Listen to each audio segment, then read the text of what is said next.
৮ই March ১৯৭১। দিকে দিকে কেবল বঙ্গবন্ধুর ৭ই মার্চের আলোচনা। লোকমুখে এবং রেডিওতে শোনা বঙ্গবন্ধুর বজ্রকণ্ঠে উচ্চারিত বক্তৃতা লোকজনকে কীরকম সম্মোহিত এবং উদ্বুদ্ধ করেছে সে কথাই বলছেন সবাই। ৭ই মার্চের সেই ঐতিহাসিক ভাষণ থেকে পাওয়া ১০ দফা নির্দেশনা আর ৪ শর্তের ভিত্তিতে ৮ই মার্চ থেকে শুরু হয় সর্বাত্মক অসহযোগ আন্দোলনের দ্বিতীয় পর্যায়। দেশ তখন চলছে বঙ্গবন্ধুর নির্দেশে। আগের দিনে সেই তেজস্বী ভাষণ পাকিস্তানি শাসকরা প্রচারে বাধা দিয়েছিল, কিন্তু আন্দোলনের মুখে ৮ই মার্চ সকাল ৮:৩০টায় ঢাকা বেতার থেকে বঙ্গবন্ধুর ভাষণটি সম্প্রচার করা হয়। মুহূর্তেই সারা দেশে অন্যান্য বেতার কেন্দ্র থেকেও তা প্রতিধ্বনিত হতে থাকে। বাংলার আকাশ বাতাস প্রকম্পিত হয় মুক্তির স্লোগানে। সেদিনই এক যৌথ বিবৃতিতে ছাত্রনেতারা বঙ্গবন্ধুর ঘোষিত কর্মসূচির প্রতি পূর্ণ সমর্থন জানান। ছাত্র সমাজ সেদিন ঐক্যবদ্ধভাবে ঝাঁপিয়ে পড়ার শপথ নেয়।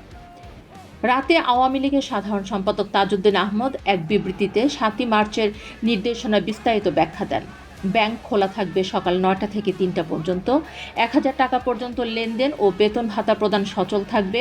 বিদ্যুৎ, পানি, গ্যাস এবং পাওয়ার পাম্পে ডিজেল সরবরাহ অব্যাহত রাখার নির্দেশ দেওয়া হয়। অর্থাৎ জনজীবন সচল রেখেও রাষ্ট্রযন্ত্রকে অকেজো করে দেওয়ার এক নিখুঁত পরিকল্পনা ছিল এটি। পাকিস্তানি প্রশাসন দাবি করে আন্দোলনে ১৭২ জন নিহত হয়েছে, কিন্তু তাজউদ্দিন আহমদ এই পরিসংখ্যান প্রত্যাখ্যান করে প্রতিবাদ জানান। তিনি স্পষ্ট বলেন, সেনাবাহিনী নিরস্ত্র বেসামরিক মানুষের উপর গুলি চালিয়েছে এবং পুলিশ ইপিআরের নাম ব্যবহার করে বাঙালিদের মধ্যে বিভেদ সৃষ্টির চেষ্টা করছে। সমুদ্র পেরিয়ে প্রতিবাদের আগুন পৌঁছে যায় লন্ডনে। পাকিস্তান হাইকমিশনের সামনে বিক্ষোভ করেন ১০,০০০ প্রবাসী বাঙালি। এদিকে দেশে বদলাতে থাকে দৃশ্যপট।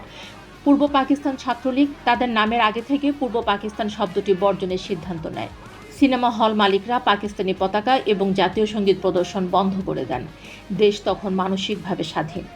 পরিস্থিতি কতটা বিস্ফোরণমুখ ছিল তা বোঝা যায় যখন দেখা যায় যুক্তরাজ্য ও পশ্চিম জার্মানির ১৭৮ জন নাগরিক ওই দিনই ঢাকা ছেড়ে চলে যান। ইসলামাবাদে জুলফিকার আলী ভুট্টো সাংবাদিকদের প্রশ্নের মুখে নীরব থাকেন, কিন্তু বাংলার মাটি তখন বঙ্গবন্ধুর তর্জনীর নির্দেশে এক নতুন ভোরের অপেক্ষায় প্রহর গুনছে।